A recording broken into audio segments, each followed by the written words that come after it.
Hello guys, कैसे हैं आप सब। आशा करता हूँ आप सब सही होंगे और आपकी पढ़ाई बहुत अच्छी चल रही होगी। आज जो है हम कुछ करंट अफेयर्स देखेंगे और जो है एक दो क्वेश्चंस भी देखेंगे। तो आइए देखते हैं क्या है अभी के लिए।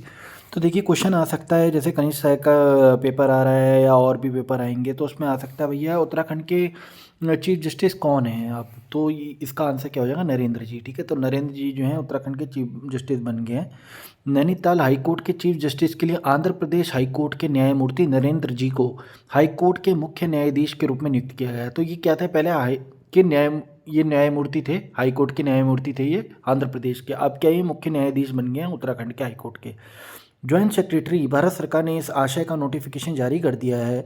सुप्रीम कोर्ट के मुख्य न्यायाधीश डीवाई चंद्रचूड़ की अध्यक्षता वाली, यानी सुप्रीम कोर्ट के जो मुख्य न्यायाधीश थे ना डीवाई चंद्रचूड़, उनकी अध्यक्षता में ये कोलोजियम ने आंध्र प्रदेश हाईकोर्ट के न्यायाधीश या आंध्र प्रदेश के न्यायाधीश नरेंद्र जी को उत्तराखंड हाईकोर्ट के मुख्य न्यायाधीश बनाने की सिफारिश की थी। तो 24 सितंबर को ये सिफारिश की थी कोलोजियम ने। और मुख्य न्यायाधीश क्योंकि क्या हुआ था कि जो हाईकोर्ट की मुख्य न्यायाधीश पहले जो कौन थी, ऋतु भारी, आपने सुना होगा ना, 10 अक्टूबर को वो सेवानिवृत्त हो गई थी। तो नरेंद्र जी बन गया। तो ये क्वेश्चन जो है आ सकता है कि भैया आप कौन उत्तराखंड के चीफ जस्टिस बने, नरेंद्र जी हो जाएंगे। और जो है उनका कब वो होगा, पहले कौन थे चीफ जस्टिस, ऋतु भारी थी। ठीक है, जिनका 10 अक्टूबर को निवृत्त हो गई। अब नेक्स्ट क्वेश्चन पे देख लेते हैं, नेक्स्ट करंट अफेयर। तो श्याम बेनेगल जो ये एक फिल्मकार थे, तो इनका जो है निधन हो गया। ये मुंबई के जाने माने फिल्मकार व समांतर सिनेमा के जनक माने जाने वाले, तो समांतर फिल्मकार या समांतर सिनेमा के जनक माने जाने वाले श्याम बेनेगल 90 साल की उम्र में इनका निधन हुआ सोमवार को। उनकी पिया ने बताया कि उन्होंने मुंबई में आखिरी सांसें ली और वो काफ़ी समय से जो है किडनी की समस्या से जूझ रहे थे। 8 बार राष्ट्रीय फिल्म पुरस्कार मिला इन्हें। देखिए, 8 बार राष्ट्रीय फिल्म पुरस्कार मिला इन्हें। बेनेगल जी 70 से 80 के दशक में तो इनकी बहुत फेमस फिल्में रही हैं, जैसे कि अंकुर, निशांत, मंथन। अंकुर हो गया, निशांत, मंथन, भूमिका, मंडी जैसी फिल्मों में अलग पहचान बनाई इन्होंने। ठीक है, पद्मश्री व पद्म भूषण से सम्मानित बेनेगल की टीवी श्रृंखला भारत एक खोज बेहद लोकप्रिय थी। तो इनकी एक टीवी श्रृंखला थी जिसका नाम था भारत एक खोज। ठीक है, वो बेहद जो क्या थी, काफ़ी फेमस थी। इन्हें पद्म भूषण और पद्मश्री दोनों मिला हुआ है। ठीक है, आइए नेक्स्ट देख लेते हैं। अब देखिए, ये इंपॉर्टेंट यहाँ पे आ गया कि नए अध्यक्ष जो है मानवाधिकार आयोग के कौन चुनेंगे। तो वो जस्टिस राम सुब्रमण्यम, तो इनको जस्टिस राम सुब्रमण्यम को मानवाधिकार आयोग के नए अध्यक्ष की नियुक्ति की गई है। नई दिल्ली, सुप्रीम कोर्ट के पूर्व न्यायाधीश जस्टिस वी राम सुब्रमण्यम राष्ट्रीय मानवाधिकार आयोग के नए अध्यक्ष होंगे। यानी कि ये सुप्रीम कोर्ट के क्या थे, पहले पूर्व न्यायाधीश थे सुप्रीम कोर्ट के। ठीक है, और ये जो है राष्ट्रीय मानवाधिकार आयोग के अब नए अध्यक्ष बन जाएंगे। ठीक है, इस वर्ष 1 जून को जस्टिस अरुण कुमार मिश्रा का कार्यकाल खत्म होने बाद से पद खाली था, यानी कि 1 जून से ये पद अभी खाली ही था। अरुण कुमार मिश्रा थे राष्ट्रीय मानवाधिकार आयोग के अध्यक्ष, तो अब क्या बन गए, राम सुब्रमण्यम बन गए।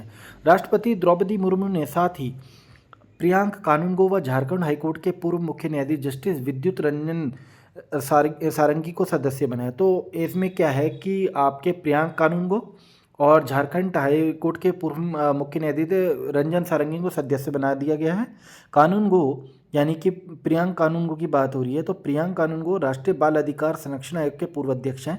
तो ये जो प्रियांक कानूनगो है ना, ये कौन है, राष्ट्रीय बाल अधिकार संरक्षण आयोग के अध्यक्ष हैं उसके पहले के।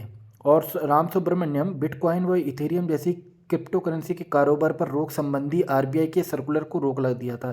तो आरबीआई ने सर्कुलर दिया होगा कि बिटकॉइन और इथेरियम जैसी क्रिप्टो करेंसी के कारोबार पर रोक संबंधी उन्होंने सर्कुलर को रोक दी थी।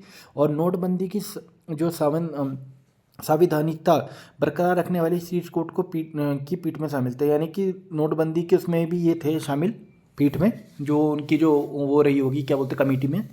और जस्टिस राम सुब्रमण्यम ने एक फैसले में कहा था कि सरकार अपने मंत्री की ओर से निजी तौर पर दिए गए बयानों के लिए जिम्मेदार नहीं होगी लेकिन संसद या विधानसभाओं के मंत्रियों की ओर से दिए बयानों पर जिम्मेदार होगी।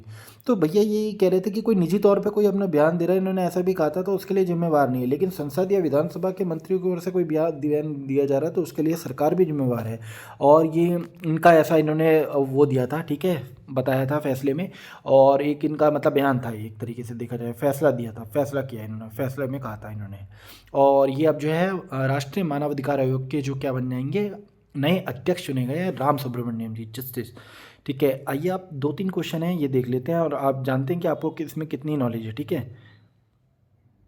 करंट अफेयर्स में अब देखिए 2025 में 12वीं पैरा एथलेटिक्स विश्व चैंपियनशिप की मेज़बानी कौन सा देश करेगा? तो 2025 में जो है पैरा एथलेटिक्स गेम होने वाले हैं।